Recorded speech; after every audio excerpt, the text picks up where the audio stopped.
Welcome in. How's it going tonight, Nathan? Great to see you, man. Hey, how you doing? I'm doing really well. Doing really well. Well, everybody, we got a good crowd watching so far. 15's not too bad from the start.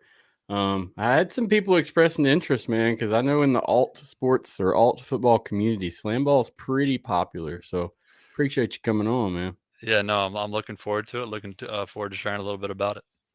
So we have Nathan Karsjens here.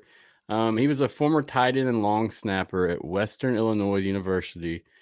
Pretty successful career there. Pretty athletic guy. But here recently, as of this year, you were playing for the SlamBall Slashers as a stopper. Is that correct? Yes, sir. Everything correct. Good deal. I had to really work on those details. I had to make sure. Yeah, there's a lot of them. There's a lot of them. Yes, sir. I know those are two completely different sports, but man, you have to be athletic to play slam ball. There is no way around it. Yeah, Uh, absolutely. Being a tight end, man, you're a pretty big dude, 6'5", 250. I mean, that's good size. Do you feel like you were a larger slam ball athlete compared to others? I mean, I definitely was larger than everyone else weight wise. Everyone else in the league, I would say, was average, like my height. You know, you wouldn't see anybody really much taller, just because of the trampolines. And I think if you were a little bit bigger, your joints would take a little bit more of a beating. And so I think 6'5", 6'6" was kind of the max for height at least. But I definitely was one of the heavier guys. Most of the guys were probably a little over 200, 210, 220 pounds. And so I definitely was. I had a little bit more weight than everybody else, which was nice. Understood. Now we'll talk more about your slam ball career in itself here in a minute, but I really wanted to highlight football since this is a football show. Yep. I find that doing this show, I really like to give people like yourself a platform, a voice to speak, get some eyes on you. I know you are hoping to return to the football field in the future. Is that correct? Yes. Yes. Very much so. Understood. So let's talk a little bit about football, and then we'll get back to the slam ball topic. Just want to ask you, man, tell me more about your background. Where you come from? Where are you in? Where are you calling in from tonight? So Go I'm ahead. calling in from Macomb, Illinois, where Western Illinois is based out of. I still have one more year grad school, and so I'm Understood. working through that. Been working on that since I think my first semester of grad school was the summer before my final season, and so about a year ago. And so I'm finishing up my second year with that. Um, but other than that, I'm from a really small town in Iowa. Ackley, Iowa is the name of it. If anyone's familiar with Iowa, it's along Highway 20. It's about 30 minutes west of Cedar Falls, Waterloo, so kind of where you and I is located. So it really kind of is in the middle of nowhere. Understood. Um, with sports growing up, both my parents were coaches, and both my older siblings played sports. Especially my older brother, who played sports and played football in college. And so, as at a young age, I can remember going to college football games, going to his high school football games, and just being dumbfounded and how awesome and fun it looked to be out there. And so I think deep down I knew that college football was where I was going to be heading at some point. I don't think I knew it really on the surface level. I don't think I knew it, but I think deep down I kind of, ever since I was a young age, I realized that was kind of what I wanted to do and what the trajectory of my life was going to go. Um, growing up, middle school, I really took the basketball to heart, the basketball kick to heart. I was a little bit taller than everybody else. Junior high, I was probably around 6'2", around my eighth grade year, and so it's relatively tall for an eighth grader. And then going into my freshman year, I was closer to 6'4", and then I kind of rounded out to 6'5", the next couple of years. But basketball is huge in my life. I think that's kind of how my transition to slam ball was pretty successful, because I had that Understood. basketball skill and background. But I played all four sports in high school. Wow.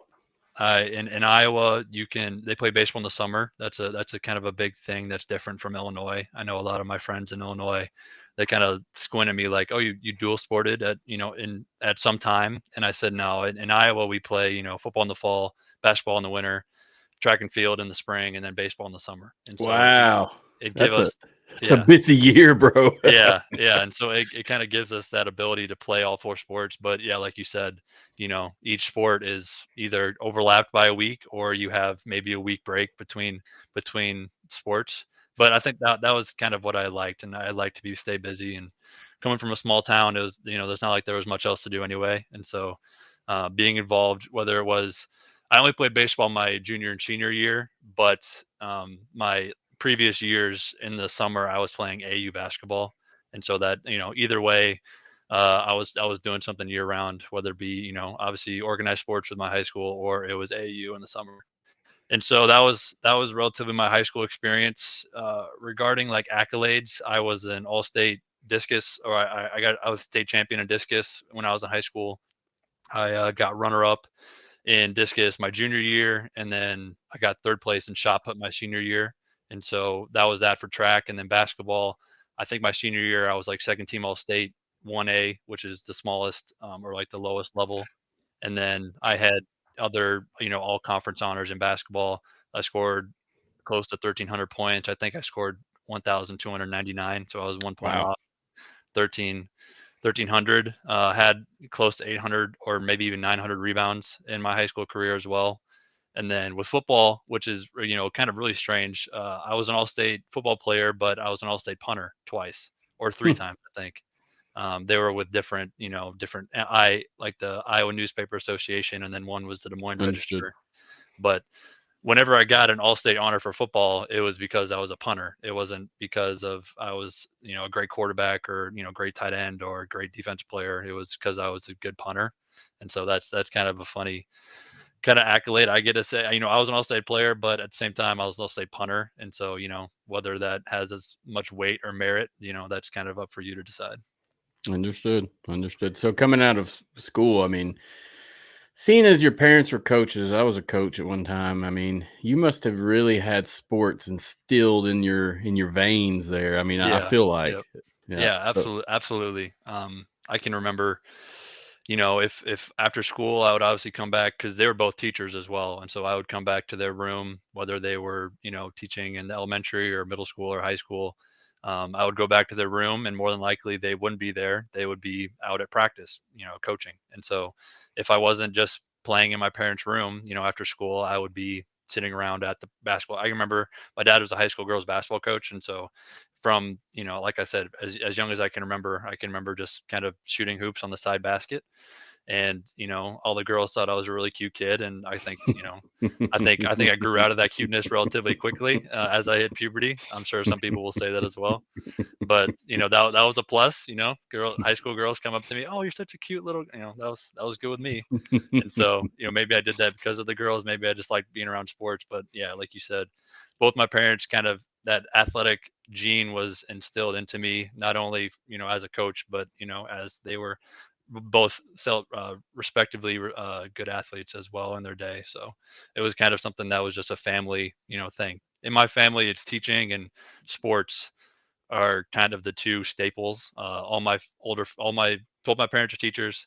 My older brother's a teacher. My older sister's a teacher, and then they all were, involved in sports as well. And so that's kind of the two staples, I guess you could say, of my family.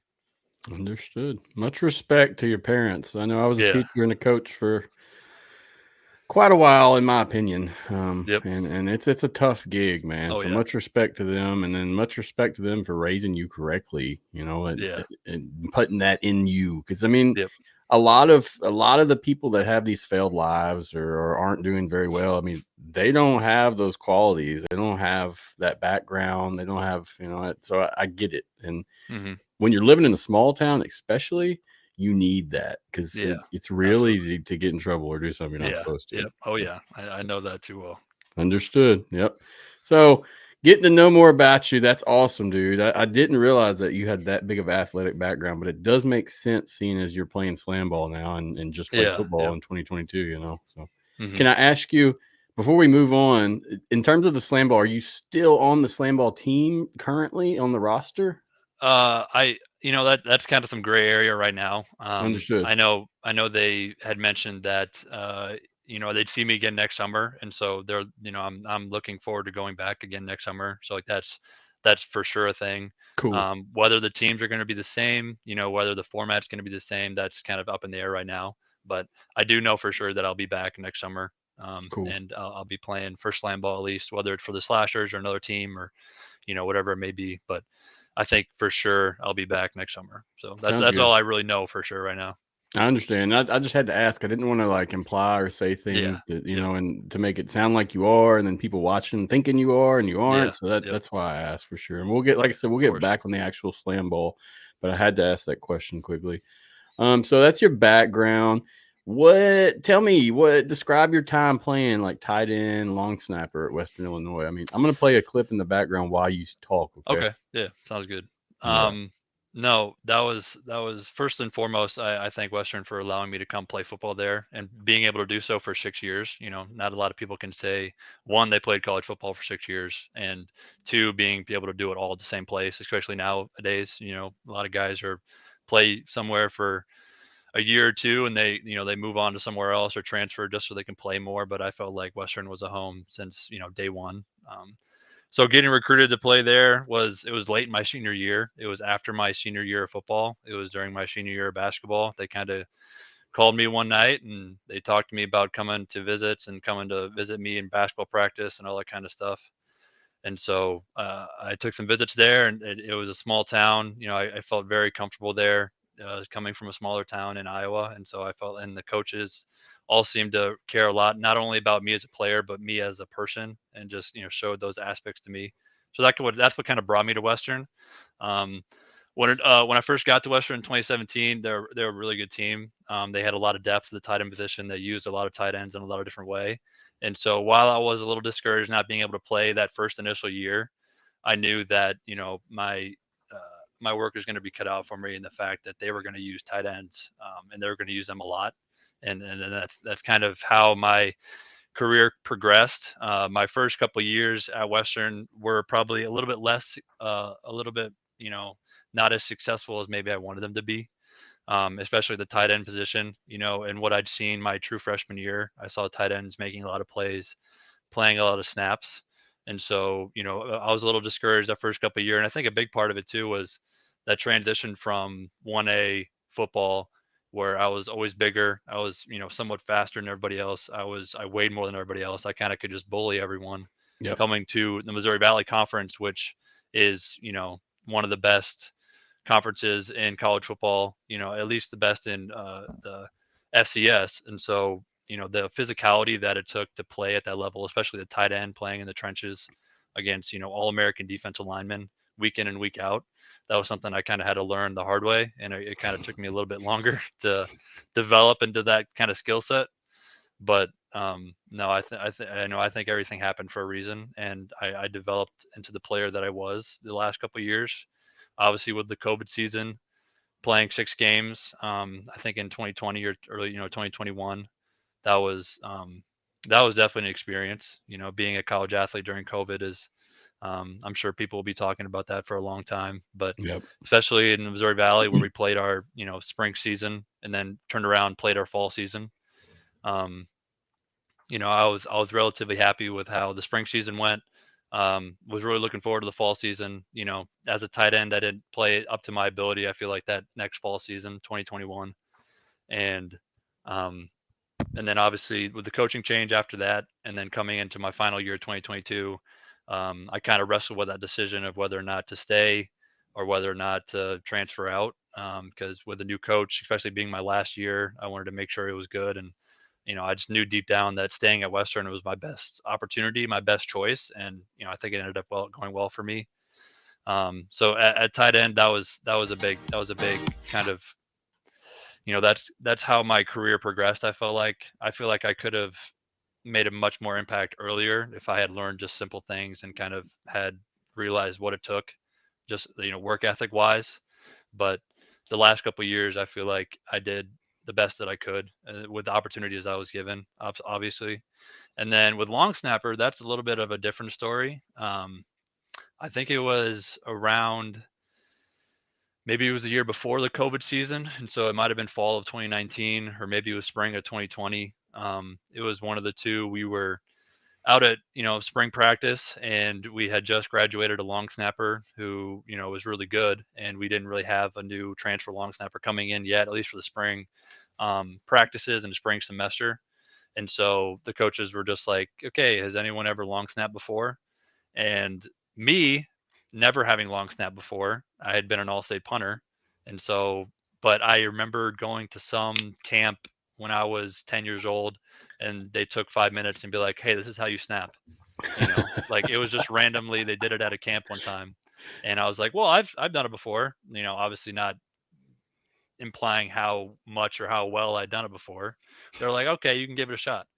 And so I ended up being not terrible at it, and so I did it for majority of that.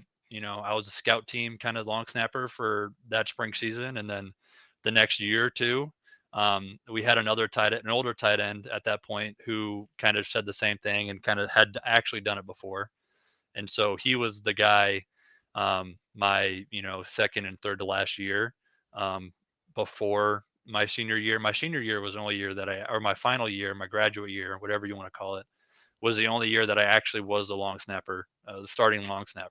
Understood. And so that, a lot. I think that was a little bit tricky. I think a big part of that was because the new coaching staff came in, and our special teams coordinator was the tight ends coach, and so he very early on was like, oh, like who, like he didn't really even know who had snapped before. I think he might have seen some of my, practice snaps, I guess, because I wasn't really getting any game snaps. And he was like, yeah, you got potential. Let's continue to work at it. And I took a really big leap. I feel like once that new coaching staff came in that spring and into the fall, just not necessarily with my technique, but just confidence with long snapping, especially at tight end. It kind of carried over to tight end as well. But I think that was big for my confidence, being able to know that I was going to be out there, for at least punt. And then, I did kick return and other kind of special teams, but kind of I allowed that long snapping and tight end to kind of piggyback off each other. Having a good snap, having a good cover rep, have a good tackle even. I hadn't tackled live in 5 or 6 years. Obviously, I played both ways in high school, but I hadn't like really tackled a person at the collegiate level yet, and so that was kind of a trial by fire, and it ended up going really well. I think I led the team in special teams tackles. I Awesome. think I had around six, and so and our punt coverage team was also one of the best in the nation. I think, or what I can remember, we only averaged a couple yards, if that, maybe even negative yards on returns. And so I think a big part of that was, one, I had a relatively quick get off for my snaps and kind of release, and I think a lot of people just didn't want, maybe even not respect me as much as a long snapper. They're like, oh, it's just it's a tight end. He played before. He's relatively athletic, but we're not going to worry about covering him.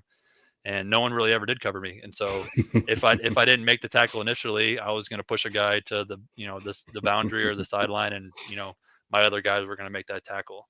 And I think that's kind of was a big part of why our cover unit was such a good, had such a good dynamic, is because, one, people just let me go free, and if I didn't make the tackle initially, I was going to push it to one of my teammates. And so that was, that's kind of both my tight end career and long snapping. Both of them. And it's both, even my whole entire athletic career up to this point, it feels like a lot of it's just kind of last minute decisions that are made, and they go really well. And so that was kind of how it was with going to Western, obviously playing tight end a little bit, kind of just pushing me in, my second, third year, doing relatively well that spring season. And then same thing with long snapping, going in, not really having any game experience in high school or college at long snapping, but they trusted me enough to go and do it. And it ended up going really well. And so for whatever reason, that kind of just how my athletic or trajectory has gone. So that's both, me as a tight end and me as a long snapper at Western Illinois. Understood. Now, if you could go back to one right now, would it be long snapping or tight end if you had to choose? I think right now would definitely be tight end. Just not to say that I don't respect the position of long snapper, but if I have the skills and if I have the ability to play tight end, that's what I would choose to do. Just Agreed. because it seems, not to say it seems more important, but it just seems like there's a little bit more dynamic to it. I feel like it would suit my athletic ability better. Being able to run, hit people, catch, all that kind of things. I feel like that uses my skill set or utilizes my skill set so much more than if I was just a long snapper. But then at the end of the day, if long snapping is my only opportunity, I'm going to take that as well. That doesn't mean that I'm only looking to play tight end right now. I'm definitely looking to do both. That's kind of what my goal. If I can do both at the XFL or USFL level, that'd be awesome because not it isn't necessarily the NFL yet. It's kind of that skill set. It's kind of that developmental league, I guess, Yes, is sir. what a lot of people are calling it. And so, if I can do both, that'd be awesome. If I can only do, I feel like if I do one and only one, it would be long snapper. But if I go somewhere to play tight end, I feel like I'm at least going to be a backup long snapper, or I'm going to, do both because I do have that skill set. And I feel like, you know, with limited rosters in football, Yep. with that, the roster count coming into play, if I make that position as a tight end, I feel like at least I'll be a backup, if not, having me do some stuff at long snapper. So Yeah, you're correct about that assumption. Just from talking to like the arena guys I've talked to, having that extra skill set goes a long way. It makes yeah, you a lot more valuable as a yep, player. And so you're totally correct. And the motivation is to play, whether it's yeah, tight end or that. So yeah, I see what you're wanting here. I mean, absolutely, so that's awesome, dude. Your work ethic is evident. I mean, and you said that you came from a small town going to a college. I definitely can attest with you on that, and I have experience with that yeah, because I played in a small school. I was all state as well. I was an offensive guard. I mean, okay, in high school, I think I was 5'10", 260. I mean, okay, nothing okay, special. yeah, But yeah, you go to check out some college stuff, and it's a whole nother yeah, world of athleticism. absolutely, You don't even absolutely, understand coming from the area. I didn't until I actually put a face on it. yeah, Um, yeah, but yeah, dude, you worked your way up, dude, and that's what coaches want. They don't want somebody that's just going to be a spoiled brat. They want someone yeah, that's going to work, yep, and yeah, I that's get that. exactly what you just said. So that's awesome, bro. I guess we'll move on from football. I mean, I'll ask you another couple questions towards the end about Yeah, football, but yep, considering your sport right now is slam ball, I really want to cover that. We've got some people here that are wanting to hear about it, so let's roll on to the slam ball game. Um, Tell me this: if you had to explain slam ball to someone, how would you explain it best? I mean, tell us more about the game and just a yeah. basic overview of how it works. So I think at the end of the day, it's going to be a combination of hockey. Imagine you go to a hockey game. Okay, so the arena, the people around you, the excitement, the people banging on the glass, that's the first aspect of slam ball. And so the arena, the kind of environment in the room is going to be hockey. With the glass, there's glass all the way around the entire entire place. People slapping on the glass, so that's a big hockey part of the game. Um, Football comes in aspect when it comes to the physicality of it. I think the rules in slam ball are when you're on the hardwood, when you're dribbling, when you're doing anything on the wooded area, it's football rules. You can tackle them, you can hit them as hard as you can, shoulder. You know, we're padded up pretty decently. It's not like we're not wearing full pads or anything, but we're padded up somewhat, and so that physicality is definitely where the football aspect comes into play. Where guys just fully just dive into the shoulder of someone, hitting them into the wall. So that's kind of where that hockey. So it's the physicality is that hockey football mixture as well. Checking guys, that kind of thing. That's where that football, hockey, physicality comes into play. But then skills, even in the trampolines is kind of even separate as well. But the skill, everything, the sport that you're watching is basketball. And so everything to do with the basketball, ball handling, um, shot making, passing, that's all basketball skill. And so a lot of the guys were, semi-pro basketball players. There were a handful of football guys like me who had a large amount of basketball skill. And then, there was even some guys who were, track athletes because they were just really good at jumping. And so that's where the basketball is just, that's where the skill aspect of the game is, being able to read a guy, being able to play defense, all that's basketball. And then the trampolines are just, it's whole, just a whole nother beast, a whole nother, not even really I can compare it to anything else. The trampolines are all um, Olympic level trampolines. And so if you were to watch the Olympics, you were to watch gymnastics and the trampoline event and gymnastics, that's what the same trampolines that we're using. And so that takes a while to learn the skill set of that. No one necessarily has that going into it. Obviously all the guys are very athletic. Obviously all the guys have sport experience, but at the same time, no one really has that basketball, or, maybe there is a gene where you know how to control your body well enough. Maybe that's a basketball thing. Maybe it's a football thing. Maybe it's just, general athleticism all around. But the trampoline is the biggest part, in which I think a lot of people don't really think of. They just see the people flying in the air, but that's the biggest and most difficult part to kind of get your mind around. Not being afraid of being 15, 20 feet in the air, and then not knowing if you're going to land on your feet, land on your back, how to land safely. Like that's just a whole different aspect of the game. But from the consumer side, it's just the physicality of hockey and football, the arena of hockey, but then all the skill sets and all the things you love about basketball as well. So that'd be the best way I could, kind of describe it.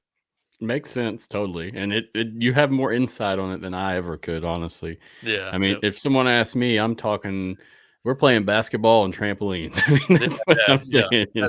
saying, That's, that's relatively an easy way to, and that you're not wrong either. It is basketball and trampolines, but I think what that doesn't highlight is the physicality of it, because, Agreed. people are going to try to take your head off, and especially colliding in the air. I don't think after my games, it honestly felt like when we did play back to back, after that back to back game, it did feel like I played a football game, just because there was so much contact over that, however many minutes we were out there. And so the physicality is definitely there. You might not feel it initially, but you definitely have that similar feeling of, wow, I just played a very much contact sport. So I mean, you're throwing your body weight around there, man. I mean, you that's a lot of gravity going up and down. You yeah, yep. gotta feel that. No way around it. And you talked about you wearing pads. Are you wearing just like some small shoulder pads also, or is it just a helmet and like elbow It's pads and more such? it's more of like an undershirt, like you would wear under pads. And so Okay. like, like when I was in high school, I wore like the quarterback shirt Yep. where it was padded on the shoulders and ribs. It's very similar to that. The pads are maybe a little thicker, just, obviously because we're not wearing anything on top of that. You see a lot of guys, we wear our uniform, we wear our tops, we wear our bottoms, but then under the tops, everyone's kind of wearing the same protective shirt, padded shirt. And then those helmets as well. Every team had a different color helmet, but they're all just soft padding as well. That was more of a safety issue. I don't think a lot of guys hit their head very often. I think that's just to make sure that no one really hurts themselves too bad. Yeah. And then, like any extra padding you wanted to wear, like I knew some guys wore girdles, some guys wore, knee pads. We all had knee braces and knee pads. We all had ankle braces, that whole kind of thing.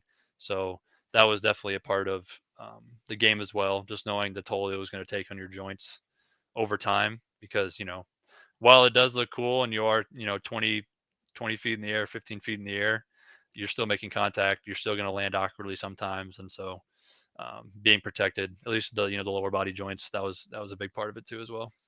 Yes, sir. I can't imagine, sir. Much respect to you. I'm not even jumping on a trampoline at all at this point in my life. So Yeah, yeah, much yeah. respect to you. I feel like I'll break a bone just jumping up and down on the thing. Oh yeah. Um, let's skip around a little bit. I got more questions for you, but since you're already talking about it, I mean, tell me what is the biggest differences in playing slam ball compared to football, in your opinion? I think initially it was just the conditioning level. I hadn't played basketball in, 6, 7 years up to that point. I had been training for football, but, my level of training was, doing sprints, recovering, 1 to 2 minutes in between my sprints because I was trying to be as fast as I could. I wasn't trying to, you know, run sprints consecutively or trying to run a mile in a certain amount of time. I was trying to be as explosive as I could be.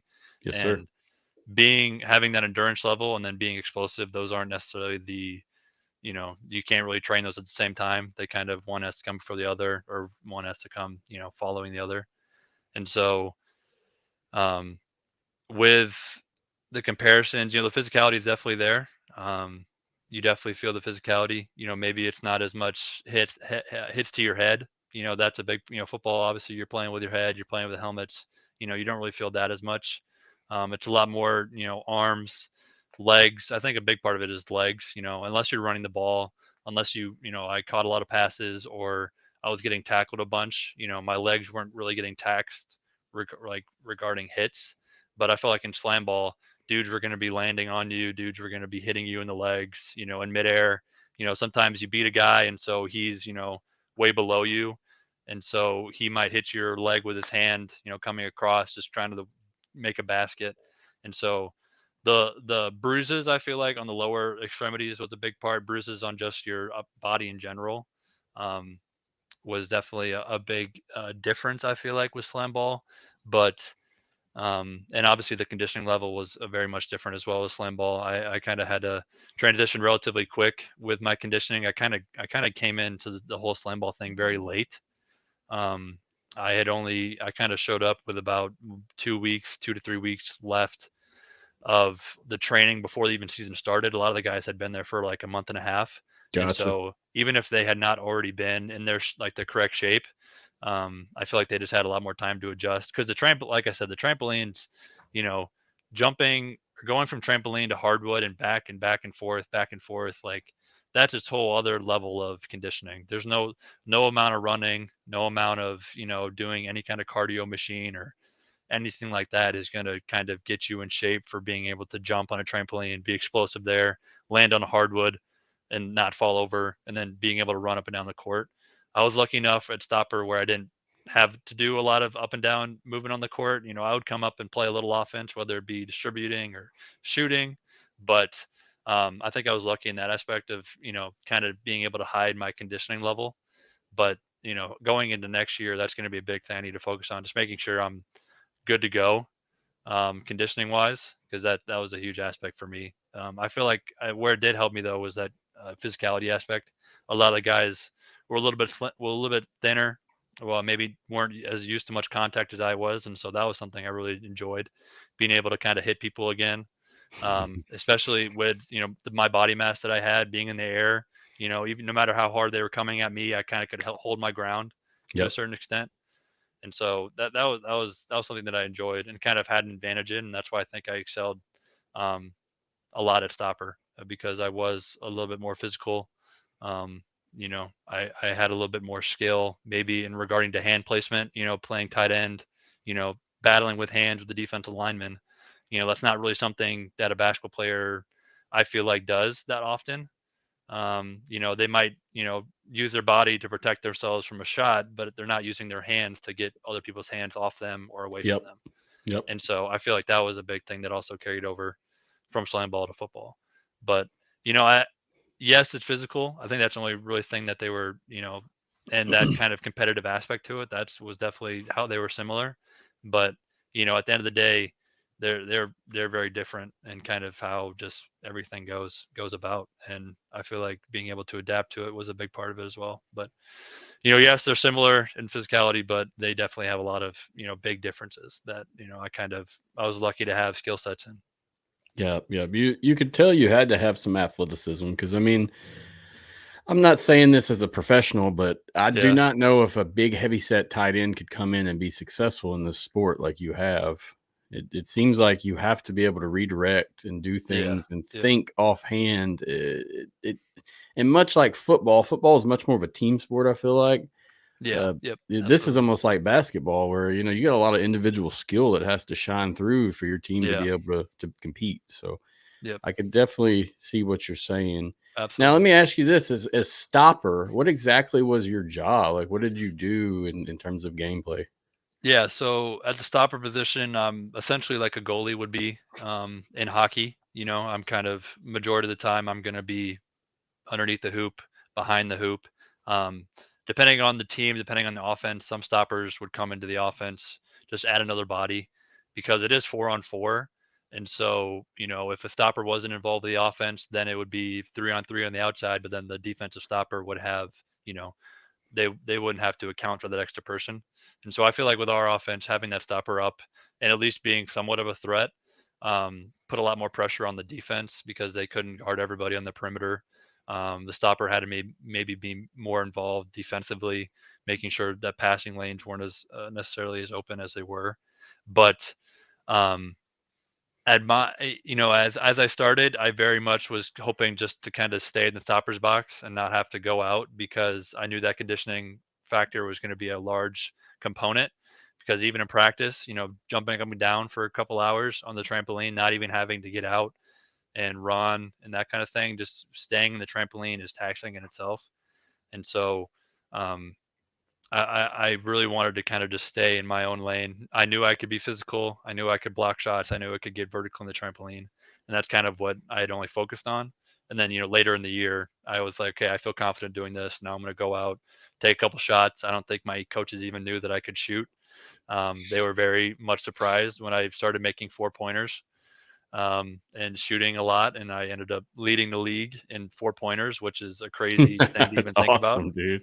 I don't know for sure if um, 4-pointers were a thing in SlamBall before this year, but if they weren't, and I led the league, that means I have the most 4-pointers in the history of SlamBall, and so like to say that is just a crazy, that's not something that I can even comprehend. To say I have the most 4-point shots made in SlamBall. Maybe even in other basketball. I don't know how much 4-pointers are even that much of a thing, and in other sports. I know they have them in like all-star games and celebrity games and that thing, but I don't think many people have made upwards of 6. The And so, history books, man. You're yeah, making them. exactly. And so, but as a stopper in general, your job is to protect the rim. And so, as you can kind of see in the clips, there's 4 trampolines. There's 3 on the outside. Those are all the same side, but then the stoppers box or the stoppers trampoline, that one's just a little bit bigger. It's a little bit longer, it's a little bit wider, just because it gives the stopper it gives a stopper just more room to work with, and I think it also gives the stopper a disadvantage in the fact of it allows more offensive opportunities. Because even looking here, you can see the top one is a lot smaller than the bottom one. Yep. Like those boxes are the same size on the tramps, and so you can see there's a lot more room on the outside of those boxes. Yep. Um, and so the stopper, the stop that rectangle in the middle with the plus sign, that's where the stopper can legally be. Gotcha. That's he can't necessarily be outside that while someone else is in the trampoline. Obviously I can jump in wherever I want if no one else is in the trampoline, but that's kind of where I, say, in basketball, if someone goes straight up, that's what that's what slam ball is the equivalent to. You have to stay in that box. You have to be staying vertical. You can't drift into somebody. Say I jump in and I just completely just ram the guy straight into him, like they're going to call some kind of penalty on me Gotcha. for that. And so, there are rules. I, kind of have to stay within my box. I have to stay within um, my, aerial space. There's as the season progressed, we kind of learned what we can do, what we can get away with. Just like any other sport, you're going to learn how the refs are calling it, and so what things work well, what things you kind of, what to make things not look as obvious. Um, but as a stopper, you have that box, and guys can either attack you from the outside, and so being able to time them, if they get a big run up, you kind of know, okay, they're gonna jump from the outside tramp and try to dunk on you, and then if they kind of are coming in a little bit slower, more under control, they're maybe looking to go on the side tramp to the bottom, attack me from there. And so not only was it being able to get vertical, but a lot of it was being able to read um, kind of guys' body language. And as the season progressed, stoppers got a lot better at reading guys' body, positioning, and the offensive players got a lot better at reading stoppers' positioning. And so I think that's going to be something that's going to be even more explosive kind of in the next coming series and seasons of slam ball. How that dynamic of, it's kind of like in baseball where, pitchers are overpowered and it's a pitching battle, that kind of thing. But then some years it's, guys are hitting home runs and, having so I many hits understand. and score so much. I think it's that kind of dynamic with stoppers and offensive players. I think even in that short 4-week season, you saw weeks where the stoppers were dominant. No one really got really anything going. And then you saw weeks where guys, were scoring 40 points, 40, 50 points, which is just insane. And then the next week, stoppers kind of, okay, this is how these guys move. This is how we're going to, play it differently on defense. And so I think that dynamic is only just going to be even more um, explosive and more creative in that whole aspect of it. Because it's not, I feel like with football and basketball and that kind of thing, maybe the professional level, there's a little bit of this, but with slam ball, you can be very creative in how you do things. And I feel like a lot of times you were out there, a guy would do something, and you would be like, is that even legal? Like, I feel like what he just did is like that shouldn't be allowed. That shouldn't be. But that's just kind of what slam ball is. If someone does something so crazy and so athletic and so cool, that's like, you have to learn how to defend that. And I think that's not as much of an aspect for other sports, because you can attack a certain guy's skill set, you can attack a certain guy's ability, but that creativity aspect of slam ball I think is also huge. And I think I think there's guys who are doing flips while they're trying to dunk, or they're doing 360s, even dunking on people between the legs, dunking on people. So it's like a dunk contest, but now there's someone trying to block you. And so if you can pull that off, that's just awesome.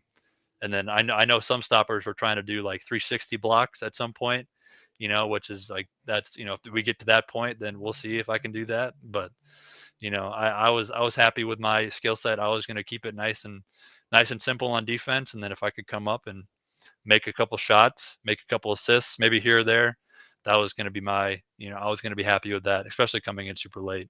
I think that was, I kind of took what they gave me, and I think it ended up going really well. Yeah, when I was researching more about you, now I want to mention this too before we get going. What's his name? Sam Roberts. Do you know him? He Yep. does a Yep. podcast. So I messaged him to try to get some clips of you because this is before I could actually Yeah. show the YouTube Yep. stuff, and he had pointed me towards a website that's used to find more stuff, and Okay. so I actually looked at your in-game stats for a lot of games, and I can Yeah. tell what you're saying there. I mean, you got the beginning of the season, you can see you have no points, but as it goes, you creep up, and then your Yeah. play time increases as well. Yep. You go from 4 minutes, 6 minutes, 11 minutes. So I mean, you can see what you're talking about on paper for sure. You Yep. have the stats to back it up. I want to say too about Sam. Appreciate Sam. He helped me out. He got me a resource for that. His podcast is called Bounce Off, a Slam Ball podcast. It's a weekly podcast involving slam ball. Check him Yep. out, guys at home, if you want more info. He's a great guy. He answered me immediately, very friendly. So yeah, I Yeah. look forward No. to talking with him more in the future. Yeah. Yeah. Sam's awesome. I talked to him a little bit. He did kind of a player poll, and he asked a bunch of players kind of just questions about the season and how things had gone. And I think he mentioned at some point that he would, love to do an interview with me as well, just because um, that they made it such a point of who I was, that I was a long snapper, and because the guy who was announcing that weekend was a long snapper as well. And Gotcha. so they made it such a big part of who I was, and that was kind of my nickname for majority of the session, especially once I kind of started playing more. They called me the long snapper. I don't think they called Understood. me Nathan, or they didn't call me Karsjens that often. I felt like it was just long snapper a lot. So I think, I look forward to talking to him, Sam, about it more, because he obviously was doing his homework, and I even watched some of his podcasts during the season just to see what someone else thought about, because I knew he was watching all the games, and so it was cool to watch him and watch um his take on all the things. And so he's a great guy. Yeah, he reminds me of the slam ball version of myself almost, to Yeah, be yeah, honest with you. When absolutely, when absolutely. when I went and was researching slam ball, he was the first one that came up. I started looking and was like, "Oh yeah, this guy knows his stuff." Yeah. You can tell he does it for the love. So Oh, yeah. Yep. appreciate you, Sam, for that help. We didn't actually use what he suggested just because we got the easier clips, but I did find what he was talking about. Oh, yeah. I'll include all his stuff in the notes, guys, if you want to check him out. He's pretty good at what he's doing. Uh, Yeah. but before we move on to more of the show, we had a bunch of comments, and I'm notorious about this because I get so absorbed into the interview, I forget there's comments. So just wanted to highlight some, and I think some of your family, some aren't. Let's see. Here's the first one I got from Mary. Do you know Mary? Oh, yeah. Yep, I know her very well. She seems like she's a She's, big, big fan. yep, no, she's my girlfriend's, grandmother, and Understood. so her, um my girlfriend, her mom, and then obviously Mary, her grandma, all came out for a game. And so that was really awesome just to see a familiar face because I kind of flew out to Vegas on, a 1 day notice. Didn't really get Gotcha. a chance to even see. I think I saw my parents at the airport. They met me at the airport, but I didn't really get to see a chance or get a chance to say goodbye to a lot of people. And so having someone familiar, some familiar faces come out and visit me in Vegas and kind of just spend some time with them, that was awesome. And so yeah, she's been a great supporter ever since me and my girlfriend have started dating. She's a big fan of mine, back when I was still at Western, and then obviously now that I'm playing slam ball. So, yeah, no, it's really nice to see that she tuned in. Yes, sir. I agree with you. Thank you for watching, Mary. Appreciate you greatly. We got Martha. I'm guessing this is your mother. Is that Oh correct? yes, yes, that's Gotcha. that's that's the mom. Oh yeah. So she knows. You know she loves you. I'm sure. Yeah, yes. I think both mom and dad are very excited to tune in and watch. So Cool. Cool.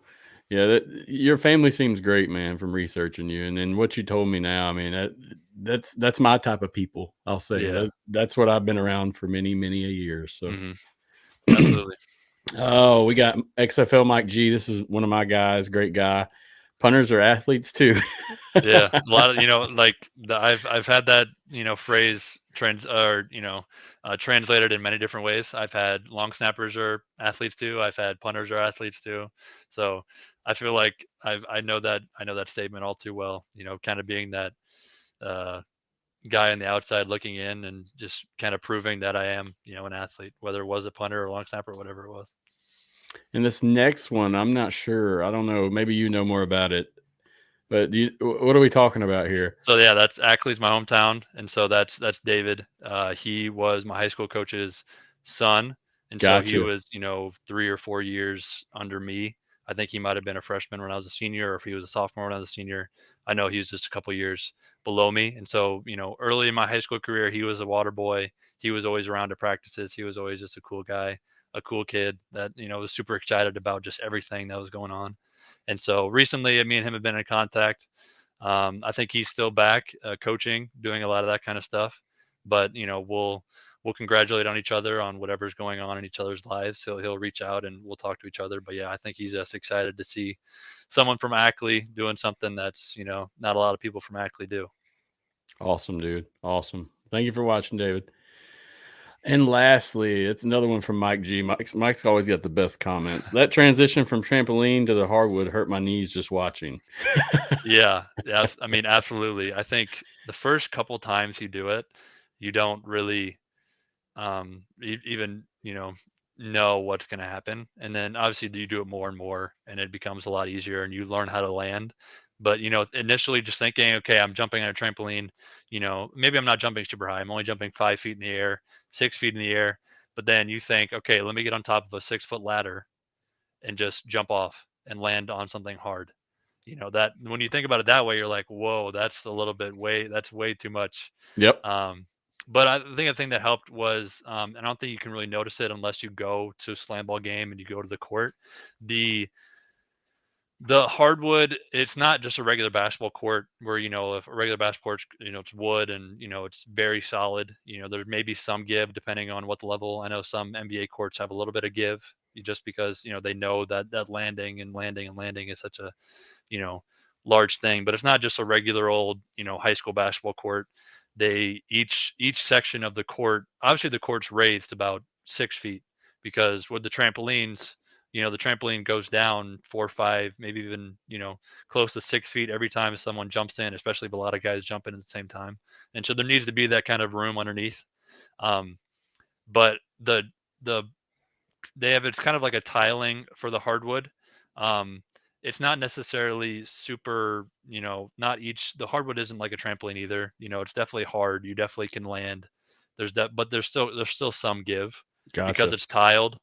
I feel like there's a little bit more just room for tiles to kind of move somewhat depending on how you land on it. And so by landing on it doesn't mean that, it just puts all the pressure on your joints. There's still some give. And so, it's not necessarily you just jumping 10 feet off the ground onto the solid ground. There's a little bit of give. And so there's a little bit of um, softness to landings, but it's not anything, it's not like you're jumping on a pad or you're jumping on another trampoline. You're definitely landing. And so it definitely, yeah, learning how to land and landing softly was a thing that really didn't even get, even at all during the season. I had some people come up to be like, "Hey, you need to land a lot softer. Like that's going to take a toll after a while." Um, but I had another guy come up and say, that's a sign that you are going to be a really good stopper, because that just tells me that you're not just absorbing the contact, you're pushing into the ground every time you land. And as a stopper, you need to be able to get up, kill your bounce, locate everyone else, but then push yourself back up into the air. And so he kind of reassured me like, hey, like, yes, it's nice to land softly, but it's also a good trait to have. And so, if it didn't hurt me, then I was going to keep doing it. So that was kind of, I was okay with it. But, maybe in 10, 15 years, if I continue to do this for a while, maybe I should have landed a lot softer. Maybe my knees and ankles will be screaming at me in a decade or two. You're probably going to do that either way, man. You might Yeah, as well yeah. enjoy it now while you Absolutely. can. Absolutely. So that's all the comments I really got. In terms of questions, I had a couple. You answered the floor question. I was going to ask you more about it because when you watch clips, you can tell the floor is a little different. It's not like a Yeah. normal floor. So that was a question of mine. In terms of the trampolines, now I know I took like gymnastics in college, and you met. This is where I first got my experience with these kind of trampolines. And I know if you don't hit that thing correctly, you're going to go a whole opposite direction. Yeah. Did you find that was difficult to kinda learn coming in and I I guess think that redirecting your weight? Yeah, I think the biggest struggle for me was not necessarily like moving side to side. The biggest part for me is I wanted to jump every time I hit the trampoline. And so I'd be going. And then, if I wanted to go super high, I'd bend my knees a ton and then my legs would just give out because that was way Gotcha. too much pressure, you know? And so, learning how to trust the trampoline in the first place, realizing that trampoline is going to do most of the work no matter what. And that most of the time guys are just pushing through their toes. They're not even really, they'll use their legs a little bit, use it like, the guys who are really high flyers, they'll use their legs if they've kind of developed that skill. But, most of the guys, when they're jumping super high and they're getting vertical, consistently, they're just pushing right through their toes. And so that was more of a struggle for me learning and like trying to trust not to have to jump, like bend my legs a lot and really try to jump each time. Um, Regarding like training with the trampolines, when I came in, the way they explained it to me, that I'd have a couple days to kind of just get a feel for the trampolines. They kind of just wanted to see me move around. And so that whole transition was super just crazy for me because I flew in the next morning. I did like physicals, all this stuff. I kind of had some medical paperwork that didn't go through right away. And so I had to wait an extra day or two before I can even get on the trampolines. And so not only was I coming in super late, but I was kind of delayed even further. And I think I came in on like a Tuesday or Wednesday, and the first time I got on the trampolines was Friday or Saturday. And the guy pretty much told me like, hey, if you didn't go today and I didn't see a ton of potential in what you were doing, like we were going to send you home because they just didn't have enough time to see me and see if I had the stuff to do it. But luckily I went at it one day and he was like, yeah, I think you have what it takes. And then, they kind of just put me directly into team practices. I was still doing kind of like solo work on the outside, but they put me kind of into a team practice, learning how to do all those skills. Like they had learned how to dribble on the trampolines, all that kind of stuff. I hadn't done that at all. And so trying not to look like a fool and trying to, kind of just, look like I kind of know what I'm doing. That was a big part of it too. And so I kind of had to sort of learn on the fly, and they kind of just they pushed me into it. And I think, like I said before, that's kind of how I feel like my athletic career has always been. I feel like, doing something very last minute, doing something that maybe I'm not super comfortable with, but then it ends up going really great. I might have had some setbacks here or there with SlamBall. I got hurt, I think second or third week.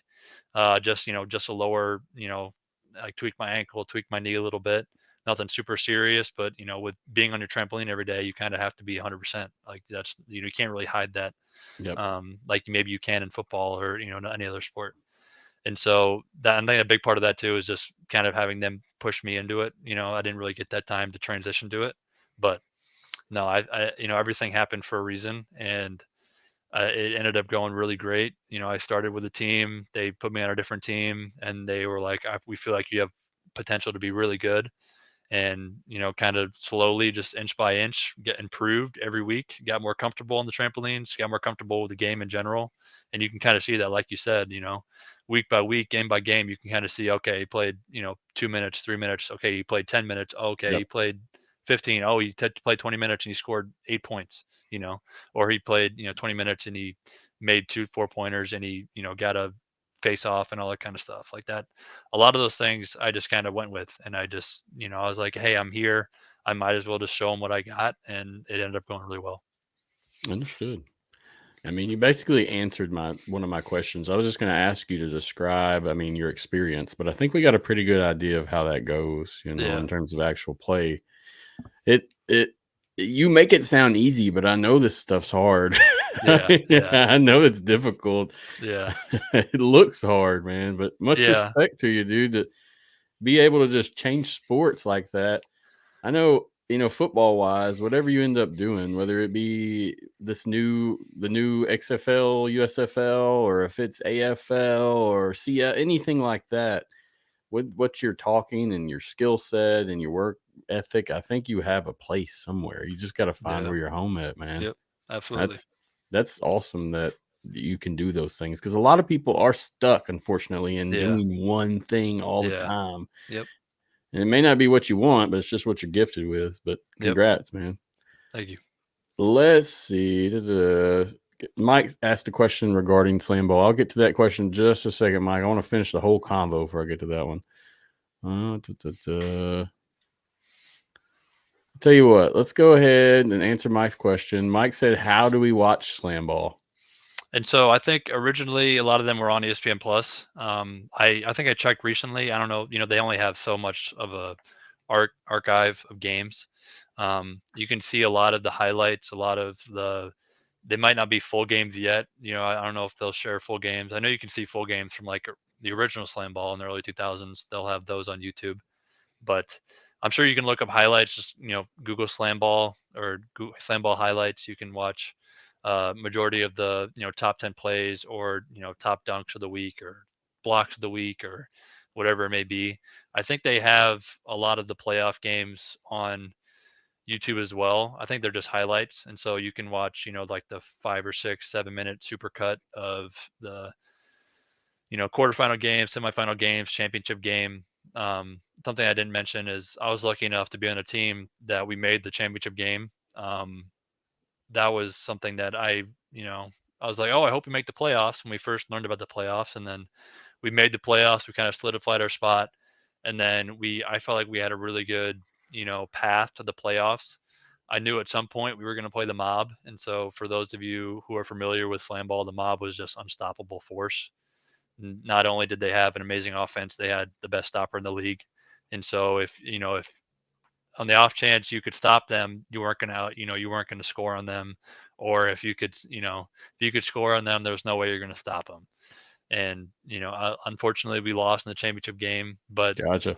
I feel like um that was just, I was building, building, building, building, and I think not only was I building, but our team was kind of coming together as a unit, as I was starting to play a lot better, because the other stopper on our team was he Amir Smith. He I don't think he necessarily wanted to play stopper. He was very skilled on offense. He was a big guy. He was my height, a little bit thinner, a little bit more athletic. And so he was a monster on the other end. He could, jump from the outside tramp and dunk on you before you could even blink. And so I think what was big for our team is allowing me to play stopper, allowing him to go play offense. That just added to the whole dynamic of our team. And so, me playing well not only allowed me to perform better and, showcase my skill better, but I think it just allowed our team to do what they could do best. And I think that was originally why I transitioned teams. I kind of, again, like it was a learning curve and I kind of had to go with the fly and go with the flow. I don't think at the early stage, my coaches were necessarily comfortable putting me in there a ton because I was super new to it. But then, I made certain plays, I did the right things in practice, and they were like, "Hey, we're going to give you your shot." And when they gave me my shot, I performed, and then they were like, "Hey, like this is something we can, kind of count on." And so I think that's something I hope to build on next summer, uh, getting there hopefully when everyone else does. So having that month to prepare, I only had a couple weeks to prepare. Just getting more comfortable with being able to do it, because I think my baseline skill set outside of everything else is almost perfect for slam ball, physical, but I have a lot of basketball skill, and so that'll be really good next summer, obviously. And then if I can play football in the meantime, what in one of these leagues, that would be even better because I would be staying in shape. I'll be putting tape out for something that I've been doing for the last, I don't even know, 14 years of my life, ever since I was a, pee-wee playing flag football and that kind of thing. And so if I can continue to play football, I would love to do that. But slam ball just came out of nowhere and it was one of the greatest experiences I've had, especially being in Vegas. And so if I can do both, that would be incredible. If I can just do slam ball, if I can do just football, again, that's also fine with me because at least I'm doing something with my athletic ability before I, obviously get too old. Oh yeah, I agree with you, and yeah, that's one of my questions. I mean, it basically was what your future plan is and how you plan on getting back to football. Let's get to that towards the end, though, if that's Okay. okay, Yep. No because I problem. definitely want to hear about it. And regardless of what you're doing anything's better than nothing. So Yeah. I agree with that. I mean, this seems like a niche, and it seems like something that not many people are going to be specifically good at playing. So Yeah. Yep. it's Very really true. valuable skill, man. Now, to answer more of Mike's question, now the site that Sam shared with me earlier is a public site, so I'm going to Okay. share it real quick. And actually, every game is on here. You just kind of Okay. got to work to find it. Yeah. Player stats are on here. Everything's on here that you would need to really research from last season. And Mike, I'm gonna get ready to comment. All right, so let's go. Let's make this baby full screen. I don't know how. There we go. All right, so if you look up, I mean, so I've been looking at games, so I have a recent history up here. All Yeah. right. So, I mean, basically, what you're going to do is you're going to click the teams and you're going to go to like Buzzsaw. And then here's one of their games. And let's see, that's from the playoffs. Let's do the regular season. There's all the regular season games. So you can even click stats and then it'll bring you to the stats, or you can just hit watch game and watch the whole game. I mean, it's really whatever you want to do. It took me a little bit to figure this out. So if anybody checks Yeah. this out at home, just work with it. So here it breaks the whole game down. It's not pulled up yet. As soon as it pulls up, it breaks the whole game down, and you can pick what plays you actually want to look at. So, I mean, just for example, let's look at loose ball recovery, just like right here. So we can watch those plays. This system is fantastic. I will say, after learning how to use it, I wish football had this in this capacity. Yeah. It's awesome. This was, yeah, I think, yeah, I don't know if it's the same site, but our we would obviously watch film on games and it was very similar to this. We could watch exactly when certain guys scored, how certain guys were getting in, whatever they were doing. And so yeah, it's super intuitive. You can just look up a certain player, you can look up a certain stat, you can click on it and it'll show you exactly kind of where and when it happened. Yep. Just had to show the people at home that's going to be an awesome interactive experience whenever like next season hits. The actual season runs from July to August, correct? Is that Yeah, am I yeah, it was. I think it was early July, and then I think the championship was around August 17th, 18th, around so like middle August, and so it's about a month and a half. cool? Cool. So you lived in Vegas. You were housed in Vegas the whole Yeah, time. yep. And so I flew out. So the only I had to fly out there, and I had to pay for that. That was, but then once I get out there, they were gonna put me in housing and that kind of thing. They put me in a hotel for what seemed like a long time because they didn't put me in a team yet, and I was kind of just doing my own training, and they wanted to make sure I was on the certain team for sure. But then all the teams were put in like individual Airbnbs, and so you would live with your teammates essentially.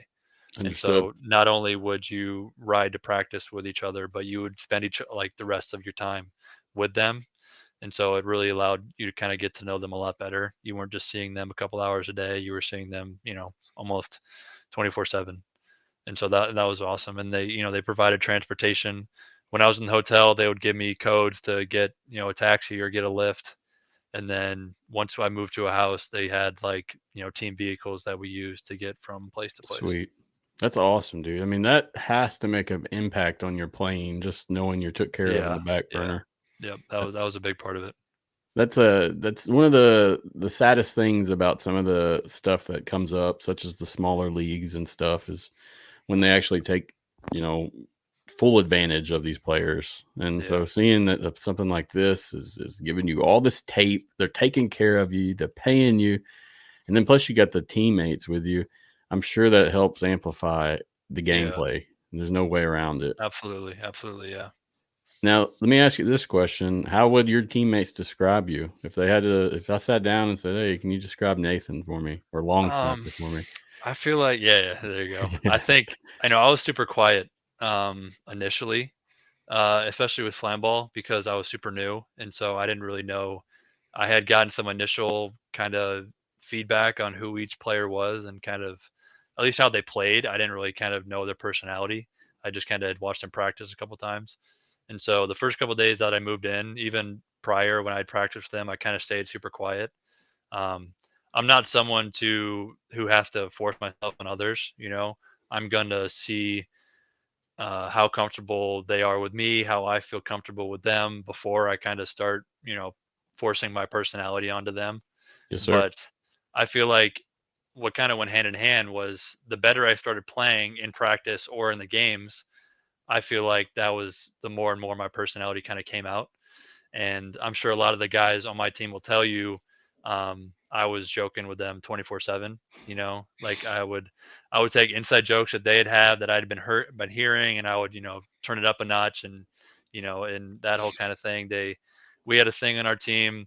One of the guys was we called him the glue, and he was kind of obviously he was the guy that kind of kept everyone together. And a couple weeks in, I was just joking, and I was like, "No, honestly, I feel like I'm the glue. I'm the one that kind of keeps everyone together." And then most of the guys were like, "Yeah, that makes sense. You seem to do that better than he does." And so that was a big. I think that was a big just kind of transition. Everyone was like, "Yeah, Nate's actually a really cool guy. Not only is he, a good athlete, good at slam ball, but like he seems like he's very invested in all of us." And I keep in contact with a lot of those guys still to this day.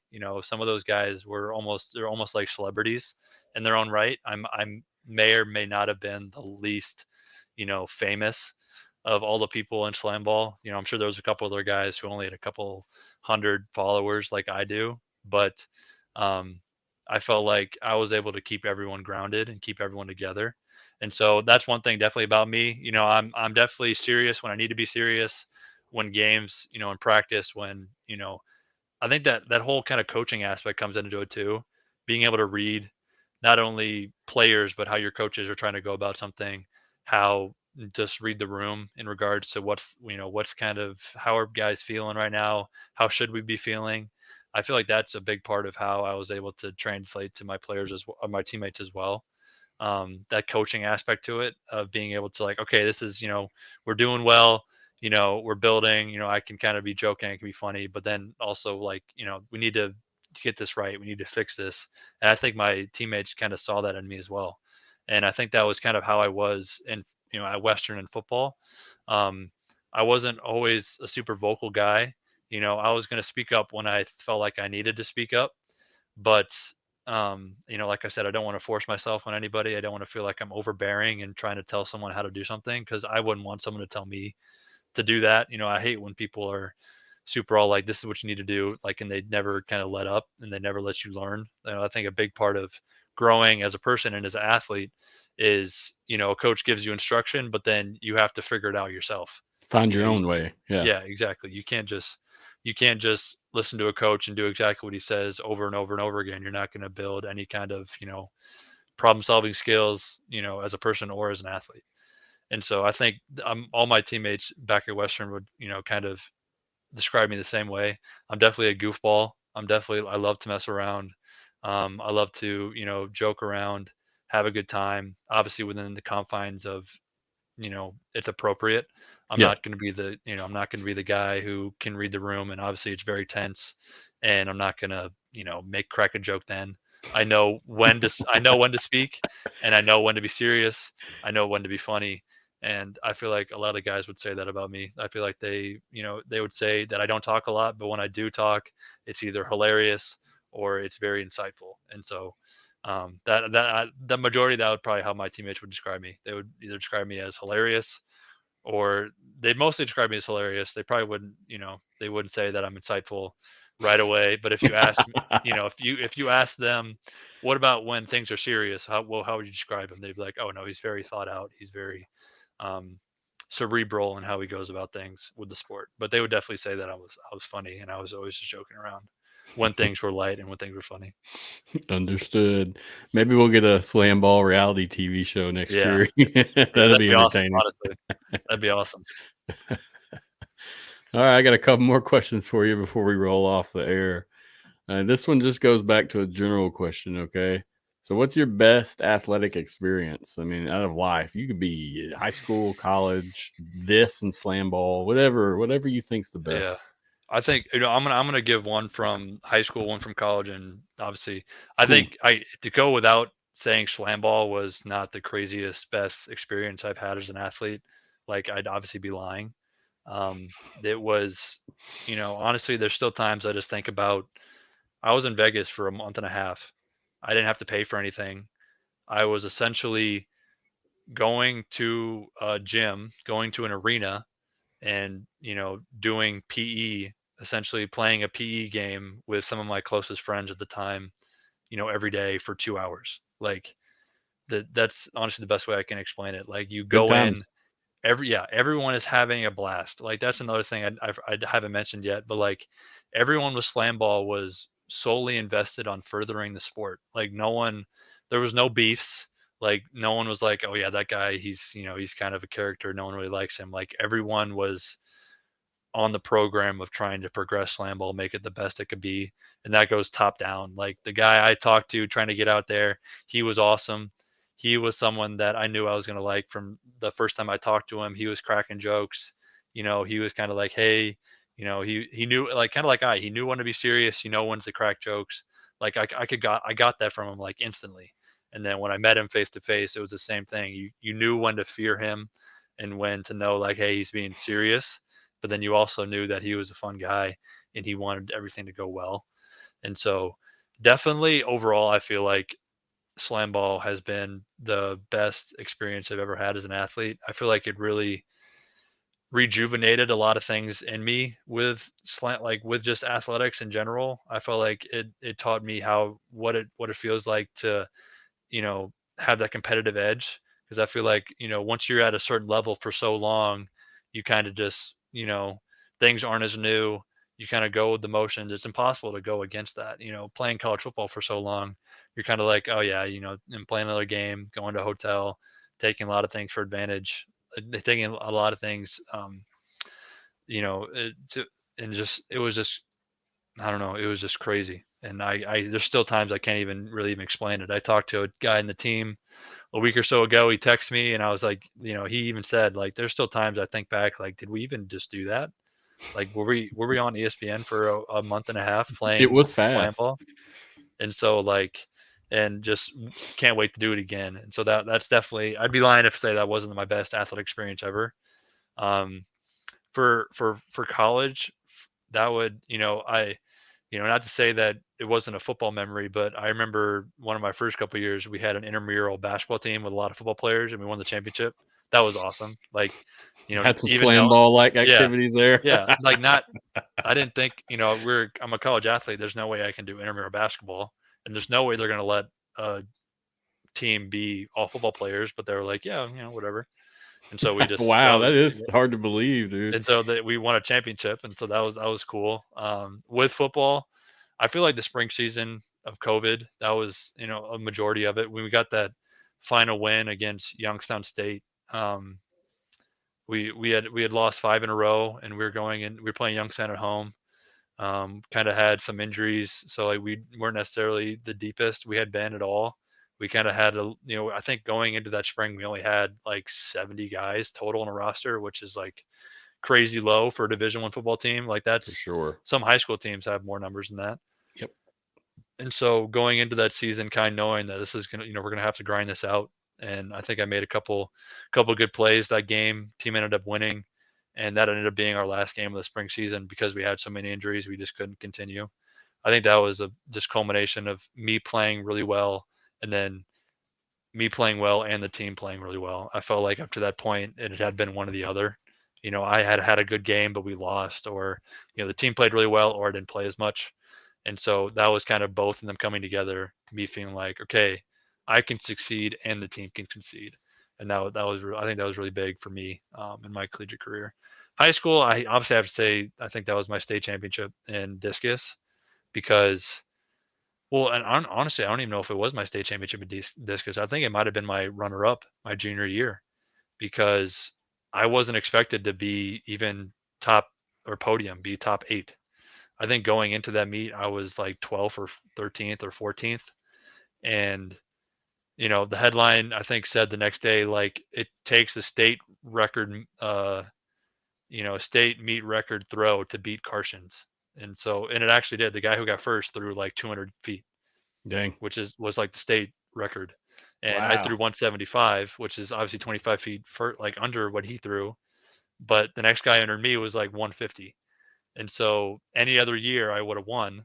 But unfortunately, it just had been the year that he had won. And I think coming into it, thinking that I was maybe going to get 8th or 7th or 6th, but then performing as well as I did and then getting second and then losing to a guy who through the meet record, I feel like that was just a point in my just career that I was like, wow, like I can actually be, not necessarily I can be someone, but like things can go really well for me in certain things. And I think from that point on, going into my senior year of football and then basketball and then obviously playing sports in college, I think that was one of the biggest moments where kind of just, okay, I can kind of be somebody, I can make something of my name if I just, put my mind to it. And so that would kind of, I think that's what started my whole journey, kind of realizing, oh, like I'm actually compared to everyone else, I'm actually a really good, well, first off, discus thrower, but then athlete in general. Yeah, I mean, did you train going into that, or did you just play to kind of keep busy? Um, what do you mean with what? Like for the discus, I know. Like so, for Yeah, example, in my school, the springtime track folks were mostly football players who didn't want to play another sport, and yeah, they yeah. forced us into there. So that's why I asked: was it just a natural ability you found you had, or did you Um, actually have to train towards that? yeah, I think I had some skill for it. I had thrown in junior high, and I think a large reason for my success in junior high was just again because I was a lot bigger than everybody else, and throwing a weight when I weigh more than everyone else, and I have a longer wingspan. And with discus, wingspan super important and speed. Like that was so I was super successful with it in there. But then moving up to high school, the discus goes up in weight, and you can't just kind of rely on skill. And with discus and any kind of throwing, and even in any kind of field event and track, it's very much a skill set, and you kind of have to, Technique. yeah, Yeah. technique, everything like that. I never really had a, throws coach, I guess you could say. We had a throws coach for my first couple of years who knew a decent amount about throwing. But what's crazy about the way we didn't have an all weather track, we had a dirt track. And so they would, our people would run around a dirt track. And then our shot put ring was, close to our track. But then our discus ring was on the other side of a creek that ran through our town. And so we kind of had to walk over to the road, walk across like the bridge kind of thing that we had, and then walk down to, it was one of our practice fields for football, was where the discus ring was. And so the coach would likely always stay by the shot putters. That's kind of just how, he would, because there was more of them. And I feel like he kind of gave me certain insights my freshman and sophomore year, but I also did my own research on how to throw. And so I felt like my junior and senior year, especially, I was kind of the throws coach for discus. Like we had a coach for shot put, and he was, we had guys who had one stayed in shot put, one Drake relays and shot put. And so we were very exceptional in just throwing in general. But he kind of knew that I had taken a, kind of a coaching role in discus and kind of knew what I was talking about. And so he let me do my thing. And, I don't think I ever got specific instruction on how to throw correctly. I think I kind of just looked up and kind of did whatever felt right. And obviously it ended up being good for me, but yeah, it was definitely something that I practiced and put myself into, because I don't think Understood. I rarely would run a track practice. I feel like with a smaller school, a lot of throwers will still run with the other runners, because there's like, okay, everyone needs to run, everyone needs to be in shape. It doesn't matter if you're throwing or not. And then after everyone ran, you would do your, Yep. field events, that kind of Yep. thing. Yep. Yep. But because we were so successful in throwing, I feel like the coach was like, you guys just, if you're going to score 10 points for us every meet in your events, go do your thing. Like that's worth it, I feel like. And honestly, I felt like it was too. And so I focused on throwing majority of the spring, and then I ended up doing pretty well, obviously, my junior and senior year. So that was a lot of good memories, with that crick and with throwing and just, the dirt track, all that kind of stuff. Coming from a small town, a lot of good stuff I can remember about it. Oh, I bet, dude. And just the multi-sport athlete. I mean, you just said if it wasn't for playing a different sport, you don't know if you would have, I guess, adopted the athletic mindset. Said, "Hey, I Yeah, can do whatever I want if I yeah, practice and yeah. try." Really, And so that was huge. that's a necessary part of multi-sport athletes. Is I feel you should always play another sport. Proven time and time again that you're Yeah, better at your sport when you're good at another sport. yeah. It's how it is, different skill Hmm. sets. Yep, absolutely. That's awesome, man. I did not expect the track and field background, but it definitely makes sense now, especially looking Yeah, at you. yeah, I bet yeah. in middle school you were huge, man. Oh yeah, yeah. I just had a, giant wingspan, could kind of really just whip it. I wasn't really even spinning, and I would just stand there and just lean back and chuck it, and it would go a lot further than everybody else, just because I had, the body type for it. Yes, sir. Oh, all right, man. We're about done. I got a couple more questions, and then we'll see if anybody's got some questions for you in the comments. Let me see. I think this is about it. So this will be the last one. As a potential player of leagues like the XFL or USFL, how do you feel about this merger that they're talking? How does that make you feel? It's about in terms of opportunities that you may have for the future, making that a professional experience. I mean, anything that you Yeah. gauge on that. Um, I think initially I was a little disappointed, because, I think the initial talks are that it's, at the end of the day, it's going from 16 teams to like 10 or however many there. It's not going to They're be saying 16, 12 now, but 12. Okay. there's nothing official. So Yeah. And so, I your mean, guesses are the same as mine. You yeah, know. even if it is, four less teams, like that's, say there's 50 some guys on a roster, that's 200 less spots that I would have access to. And so I'm a little discouraged in that aspect of it. Even going back to like when these leagues started, with COVID and everyone wanting to just watch sports. And I think a lot of that's a lot of reasons that a lot of sports are either becoming more popular or not, or, doing this merger, that kind of thing, is because of COVID, people being home a lot more, people wanting to binge, shows, binge athletics, whatever it may be.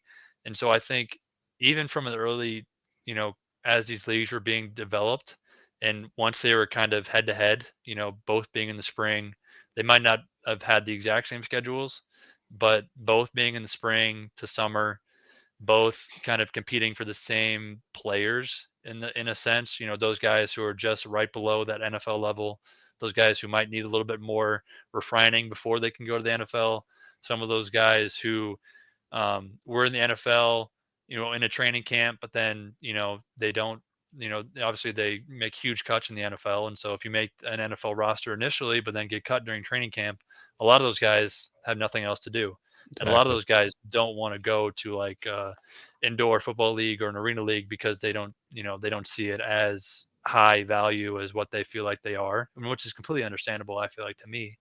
And so I think definitely the XFL and USFL and the merger in general will fill a spot that I think is needed, because like MLB has minor leagues, the NBA has G League, like, Yep. these developmental leagues that are put in place for a reason. And so I definitely think it has its positioning, but I didn't think that the XFL and USFL were going to be able to compete against each other for a long period of time. And I think this merger just kind of proves that point and showing that they're not going to be able to compete against each other. Yes, And sir. it's probably the best interest for them to combine. And so with my like educational background, right now I'm in grad school for sports management. And so I see that side of it. I see that they need to merge because it's what's best for the business side and what's best for making profits. Because at the end of the day, NFL, NBA, they're all trying to make a profit. They're all professional. They're all selling tickets for, hundreds of dollars and making millions of dollars, even billions of dollars a year, because that's the name of the game at the end of the day. And a lot of guys say with the NFL, with football, it's a business. And so when guys get cut, it's not personal. That's just how the kind of game has developed. It's a business. You either have the skill set or you don't, and that's kind of how it is at the end of the day.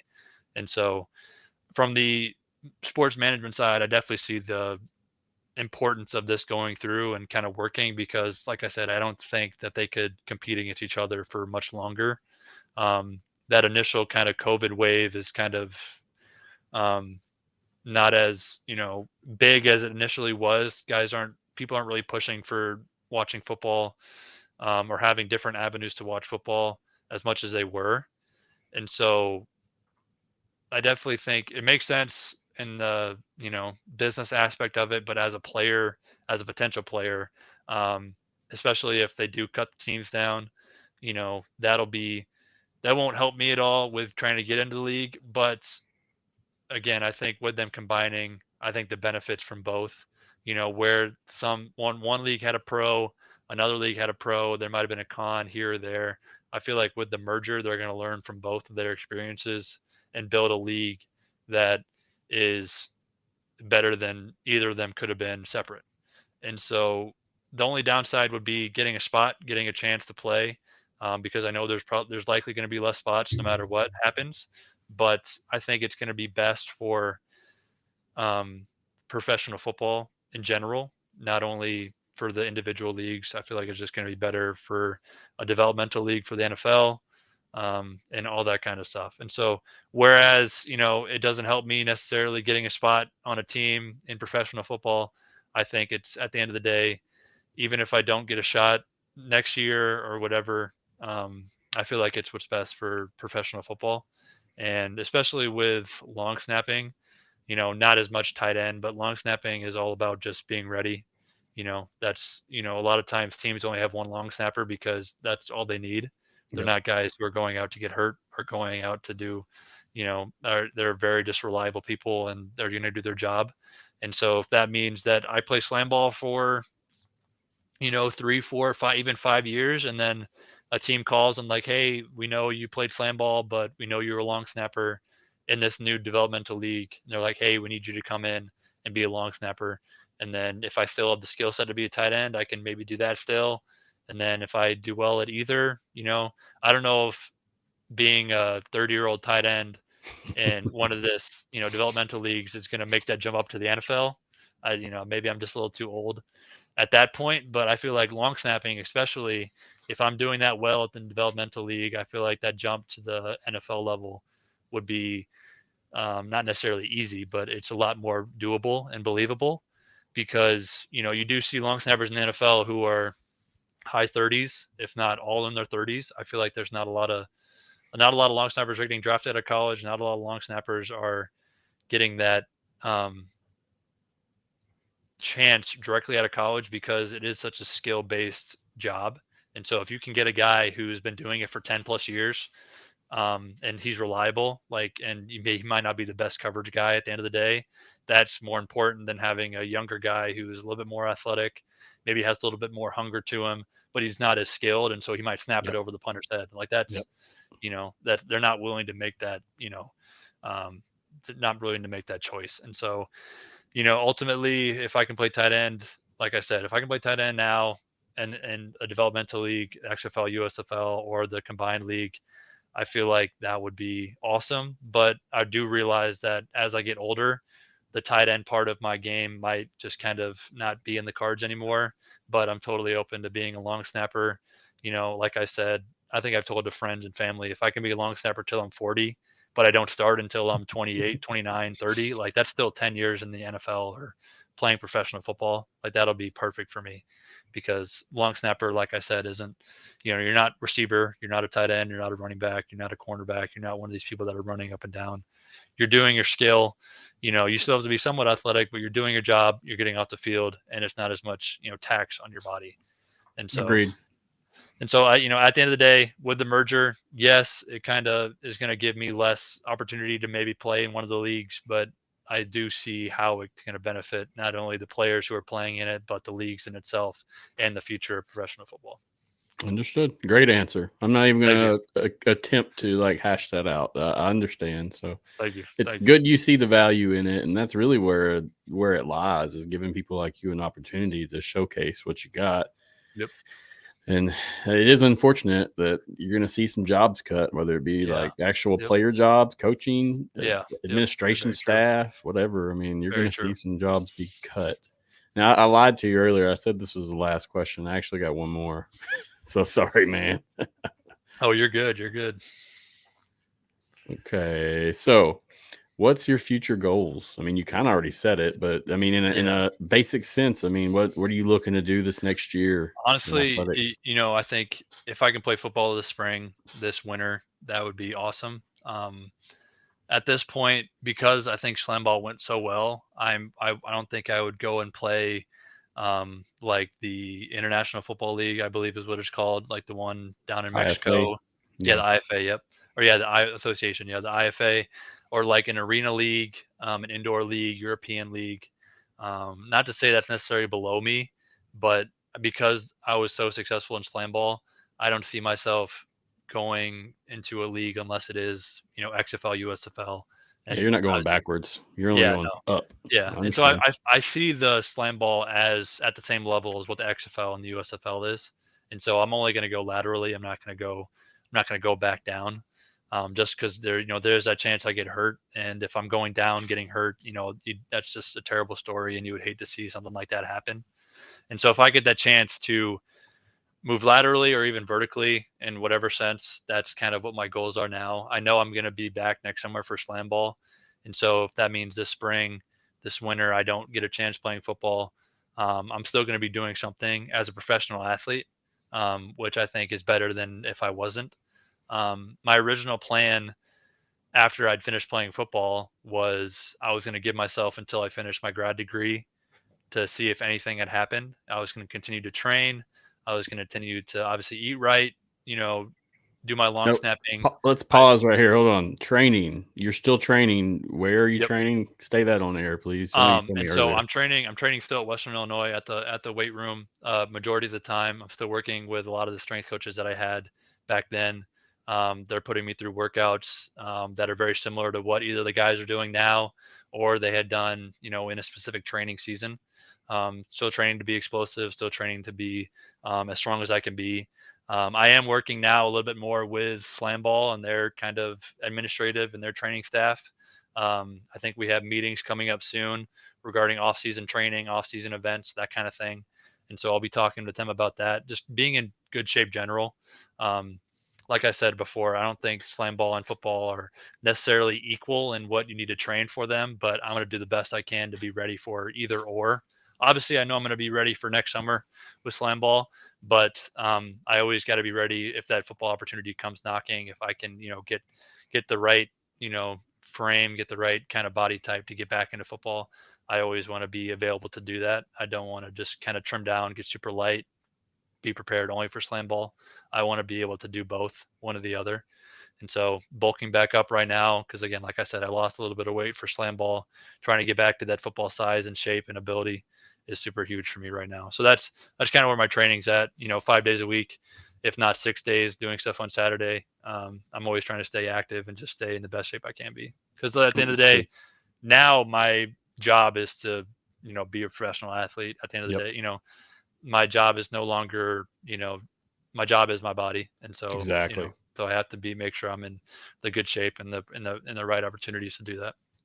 Your body is your temple. And Yep. let's get back to the athletic goals. So you said you're still, I mean, you basically went back through it.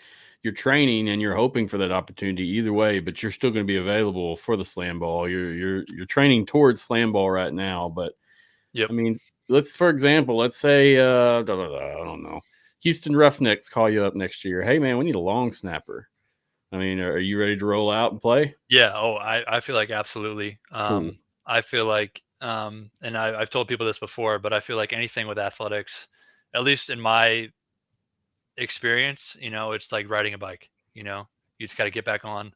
You might get back on the bike and you're like, okay, I haven't done this in a while. But I feel like if I got back on a bike right now, I'd a couple pedals and I'm back kind of into it. Um, I still, I have my NFL ball that I still mess around with, a couple days a week, maybe once a day a week. I know now because I am a little bit more busy, but I'll still snap once a week, kind of get back into that rhythm of things. I'll play catch with some people, do that kind of thing. So I don't lose those skills because those are obviously very important skills to have. Um, and I'm working very closely with the Gridiron crew. I signed with them this summer, and they're also on the lookout, promoting me, promoting my name. That's the only reason I came on to do this, is because they were, they had the contact to talk to you about it, and obviously they got me to come on, and obviously they talked about slam ball, and that's super important. Um, but no, yeah, I think I'd be ready to go for sure. Necessary. If I would be, they called me and they're like, "Hey, we need you to play tomorrow." But I don't think anyone would be No, ready no, for no, that kind no. of thing. But if someone was like, "Hey, it's December or even it's January and they're getting to their training camp and they're like, "Hey, we need an extra body, a long snapper." Like, come in, I'd 100% be ready to come back in, train with them, be ready to go. Because I have that body type where I'm perfect for a lot of different things. I have that size, so I'm good at football, but at the same time, I'm also nimble enough to be an athlete. Like, it's just, I feel like I have that body type where that's not a problem. You have guys who are either not necessarily as tall, maybe they're 6'2", they still have a bigger, they have to have that more weight to them. I feel like 6'5", 6'6", playing football is kind of that perfect weight where Yep. you hold good weight, but it's not necessarily bad weight. A Hmm. majority of it is going to be good. Majority of it, the time you're used to being able to move a certain way, you don't need to be or feel super heavy. And so I feel like that's being at this size, being at this weight is just perfect for being ready to go and just, making sure I'm trained. And obviously it's going to be transition, but at the same time, just being ready to go and do whatever. I mean, that's kind of how slam ball happened. I got a call. I called them, and they called me out the next day. And I was, I was in the perfect shape for it because it was basketball, and I wasn't used to that. But at the same time, I was able to adapt to it pretty well. And so, to kind of do the same thing, I feel like I'd be able to do it very well. Understood. Understood. I mean, you basically answered my question. The specialists are hard to find in any degree, especially experienced specialists. I mean, Yeah. specialist. Lord, it's almost 2 hour mark. I told you when we got on. Once you hit that 2 hour mark, it starts getting easy to mess things up. Yeah. Yeah. No, I get that. Yep. But yeah, dude. I mean, I think you got a good career going. Either way it goes, it's cool that you've got different aspirations, but you're solid and you're grounded in what you're doing. You, not only that, but you're good at what you're doing. So, I mean, there's Yeah. no telling when you train at this for a year, you come in next year, you're ready to roll. Yeah. You could be one of the best stoppers there are there. So, Yeah. I Yep. look forward to it, man. I look forward to Absolutely. your athletic career and seeing where you end up. I hope you make it to XFL/USFL team. Yeah. Me too. Me too. Great experience. But either way, dude, keep in touch. I mean, Oh yeah. don't hesitate. If you need something, reach out. Okay, if I Okay. can help, I will. Yeah. Absolutely. You mentioned the Gridiron Crew. I want to say while I got you on, appreciate them. Special thanks to them for getting you on. I'm familiar with them. Colin with Yep. the Gridiron Crew, great guy. Kind of saw what I was doing. Yeah, he saw that I'm here for the players, really, more or Yeah. less, and so they give me the opportunity to interview you guys, and it goes great, man. I love getting to know each and every one of you, and good luck in your future, brother, and whatever you end up doing. I mean, do it well. I'm sure you will. Yeah. Yeah. Seriously. Absolutely. I appreciate it. Yes, sir. Before we hop off, is there anything you want to say? Can the people find you any certain place? Facebook, Twitter, YouTube? What? Yeah, so I mean, just go ahead, look anywhere you want to find me. I likely have an account on, I have Facebook, obviously Twitter.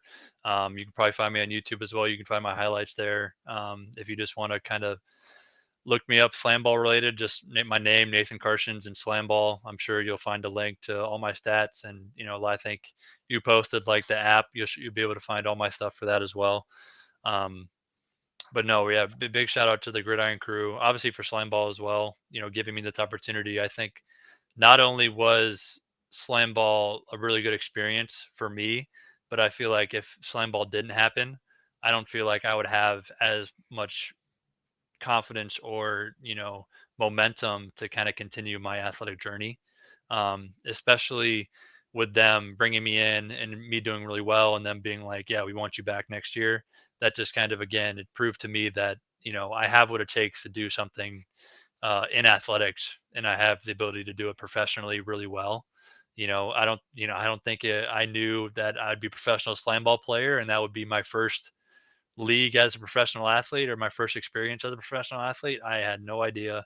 Definitely didn't think that was how it was going to be, but if because of slam ball, I can either get back into the professional football league or play football again, that would be awesome. And then obviously I think we talked about like my mom and my other family, but I really appreciate my family. They're very supportive. It would never, it never was, uh, or it always wasn't such a great experience. Like I kind of said, things were always very last minute. And so because of that, I was very stressed because I was like, things aren't going very well. But then all of a sudden they went really well. And I have a really good support system with both my parents. Obviously my girlfriend, she came out and with her family to come to Vegas, which is like, again, like I did it very last minute, they made those plans very last minute as well. And so very appreciative of my support group, my extended family, both on my mom and dad's side. I have a ginormous family. And so, borderline hundreds of cousins, Wow. 10 to 20 aunts, combined on both Wow. sides. Like I have a lot of support to draw from and I'm very encouraged because of them. And so I feel like that's, and just, how I was brought up and just my entire background has just been, I'm very appreciative of my family and kind of how I was raised and all that kind of stuff. So big shout out to them as well. I know some of them are probably still watching, but I'm very appreciative of just having, like you said, that that baseline of who I am is because of them. I didn't just teach myself how to do everything. I definitely it was instilled in me from a young age, and so I'm very appreciative to them as well. Stay humble, my friend. Yes, sir. It's a Yes, good way sir. to be, and Oh yeah. I'm sure that they're going to keep repping you no matter what you do, even if you Oh go yeah. play golf or something. Yeah, They're yeah, still going to yeah. have your back, bro. Oh yeah. That'd be That makes awesome. the biggest difference, though. And as soon as you told me my parents were coaches and I was raised an athlete, I already knew you. Any kid you meet along those lines, typically they may not be the best athlete, but they have a lot of athleticism, if Yeah. that makes sense. Yeah. They've Yeah. got a No, lot. I get You've that got for sure. both. I mean, so Yeah. it's super, Appreciate super it. good. You honed in on them skills, man. And Yep. like I said, much respect. Keep in touch. We'll see Will you do. again soon, brother. Yeah. Talk to you I soon. thank you again, man. Yeah. I Appreciate you. appreciate you too. It was a good conversation. I agree. Bye bye. Yeah. I'll see you. Nathan Karsjens, great guy, y'all. Check him out. His Twitter isn't too big, but I'm sure we can get him a few follows. So follow him. I'll share everything in the show notes or details when I post. So everything should be there. Oh, it's been a good interview. Appreciate him coming on. SlamBall's a really awesome sport. It's exciting, and it's another alt sport that we really don't give the limelight. It came and went really fast, but once you start watching highlights and seeing clips, you realize what that game entails, and it's a lot more than just jumping on a trampoline with a ball. So much respect, Nathan. Appreciate you again coming on. Before I hop off, I got to say all my thank yous to everybody. Thanks to the Gridiron crew. I appreciate the interview opportunity. Great guy. Nathan was a good interview. I mean, it's one of the best I've had. So thank you. And also, thanks to SlamBall. We had some of their highlights and clips going. We were in contact with them, so we shouldn't get any copyright hits on that. I was kind of scared at first. So appreciate you, SlamBall. If you got any more opportunities come next year, let me know. We'll cover if the media opportunity is worth it, so just let me know. I want to thank XFL board. Appreciate you, XFL board, as always. And the XFL, I appreciate you greatly before you become whatever you become. As we said many times, the show is going to be changing too. It's going to be evolving. Things are going to change. It's probably going to change fast, so just be ready. The enjoyment here comes from much more than just covering one sports league on my end. I'm digging it. And in terms of like SlamBall, that's not a sport that I love or like necessarily, but I have respect for those players and know that their ambition shines through their gameplay. So check for that expansion, check for different stuff on our end. I don't know when it'll be exactly. I'm kind of trying to wait until the new name is released, whenever that shall be. Hopefully it'll be soon. As I've said in past shows, it's business as usual for us. We're not going to hit on the merger every episode. We may talk about it, we may discuss it, but it's not something that I'm going to spend all my time and waking minute on every single rumor that hits Twitter or Facebook. So check for more interviews, check for more guest spots, check for more experts coming on. I mean, this is what the show provides. So appreciate everybody listening. Been a good run. Hope to continue it as we go in the future. And that's it for me, guys. Till next time.